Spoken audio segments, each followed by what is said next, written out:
Some people are treating hyperbaric oxygen like just another wellness gadget, like sauna or ice baths. But the truth is, hyperbaric oxygen is a medical device. It involves various amounts of pressure and oftentimes supplemental oxygen.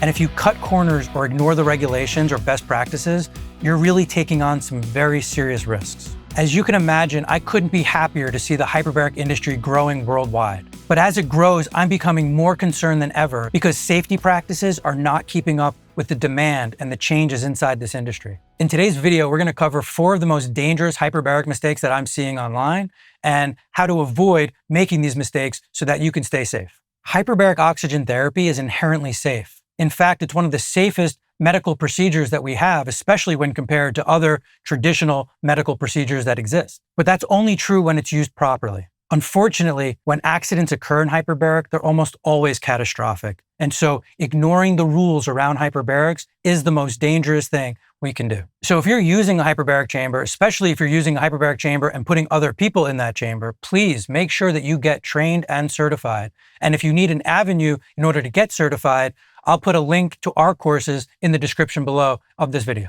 And so here are the top 4 most dangerous mistakes that I see people talking about online. HBOT bad advice number 1, build your own chamber. DIY, do it yourself, make your own chamber inside your garage. I can't even believe I need to say this out loud, but it's extremely dangerous to build a hyperbaric chamber inside your own home. Even if you're an engineer and a great welder, these chambers have been designed very specifically, and an appropriate chamber is being designed and tested before it's being delivered to whomever is going to be using that chamber. These chambers include various amounts of pressure with various amounts of oxygen. There's a lot more to it than just pressurizing a cylinder and climbing inside. More importantly, one of the most dangerous aspects of hyperbaric would be a rapid decompression of that cylinder. One bad seam or one small bad weld could lead to a rapid decompression and really hurt the person inside. There's also very specific requirements for how much oxygen is even allowed to be inside that sealed container at any given time. And so if you're pressurizing this chamber and if you're pressurizing oxygen and you don't know those requirements,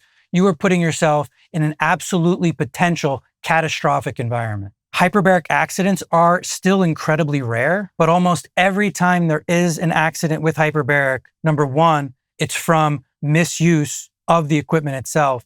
And number 2, it's almost always a catastrophic end. Building your own chamber is not like building a piece of furniture or just welding some artwork in your backyard.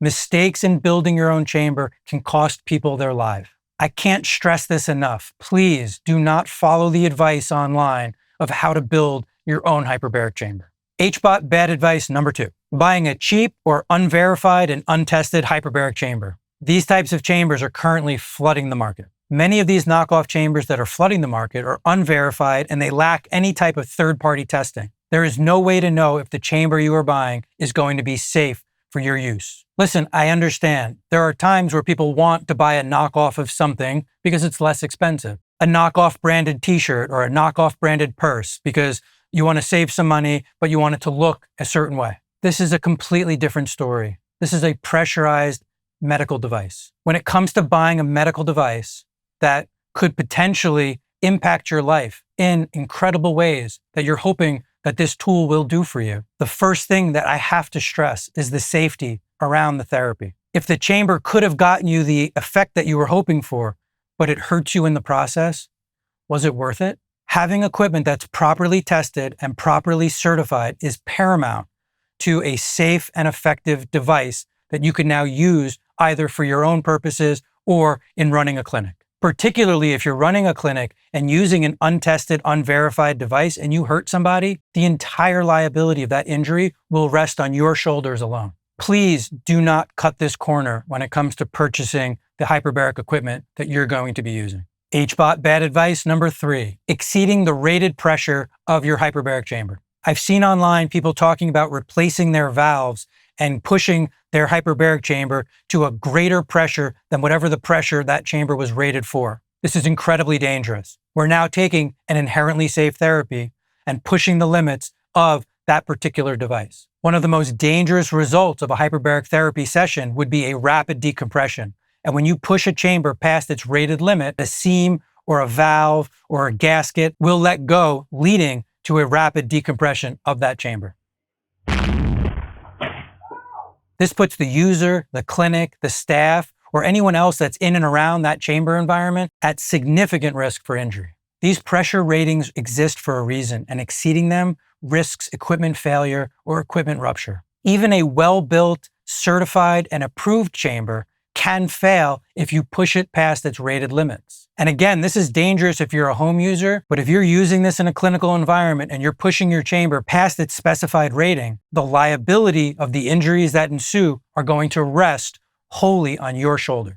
And if you're not sure what's actually required to run a safe and compliant hyperbaric practice, we created a free checklist for you that maps out everything that you need in order to become a compliant hyperbaric practice. We'll put a link in the description below so that you can grab that checklist, evaluate your own practice, and see where you're out of compliance. HBOT bad advice number 4, inappropriate use of the oxygen. Depending on your chamber type, different chambers are rated for different percentages of oxygen. This is important because seams, gaskets, valves, the internal components of this chamber are built to tolerate certain levels of oxygen. And if you exceed those levels of oxygen, you could be breaking that chamber down prematurely. Also, having higher levels of oxygen than what the chamber was designed for creates an increased level of risk for things like fire inside the chamber. If you pressurize a chamber with air and you're adding oxygen in separately, the ambient oxygen percentage allowed inside the chamber is only 23.5%. The air you're breathing is 21%.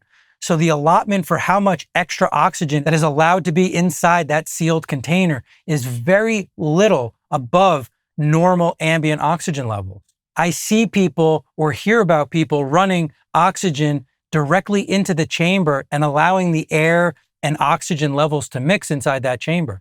There are 2 consequences to that. Number 1, if the goal is to have a therapeutic value, it's likely the higher level of oxygen is what you're looking for. If you drive that oxygen directly to a person's face, they are going to get the highest amount of oxygen, so it will likely be the most therapeutic that session can be. If you allow those 2 gases to mix, we are now dramatically lowering the therapeutic value of the session that this person is hoping to get as a result of doing this session. The second consequence is if you're only supposed to have 23.5% ambient oxygen inside that chamber, by letting those 2 gases mix, you're now well above that 23.5%. You could be 25 or 26, you could be 30 or 40, you could be 50 or 60 or more. And that creates an oxygen-rich environment that chamber was not designed for, leading either to premature breakdown of that chamber or an oxygen-rich environment that is now a more conducive environment for a fire. Oxygen safety standards inside the hyperbaric industry are very strict and for very good reason. Any misuse dramatically increases the risk of a catastrophic accident. If you can see a pattern here,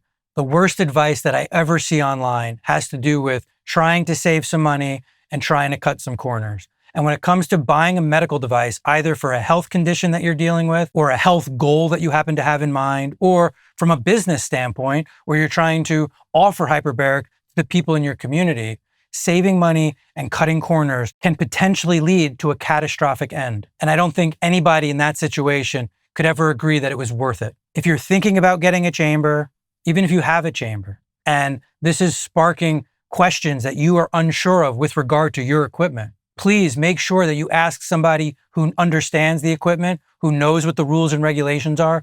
Talk to the people who sold you the equipment to make sure that what you have is going to be safe for your use or your family's use, or that it's appropriate to be using inside your clinic. Particularly if you're running a clinic, we offer a variety of courses in safety director, in clinician training, and technician training. By going through these courses, you will learn all the ins and outs and all the details with regard to safety and with regard to efficacy and protocol development, making sure that you're offering exactly what you hope and thought you were offering inside your clinic to the people who you get to serve. And I'll put a link in the description below on how to access the information around those courses. Thanks again for your time and attention, and I look forward to seeing you on the next video. Maybe you just bought your first chamber, or you're thinking about buying your first chamber. Maybe that's a home use chamber, or perhaps you're considering offering hyperbaric inside your clinic. And if you're anything like me when I first started, you're realizing how much information there is out there, and you're concerned,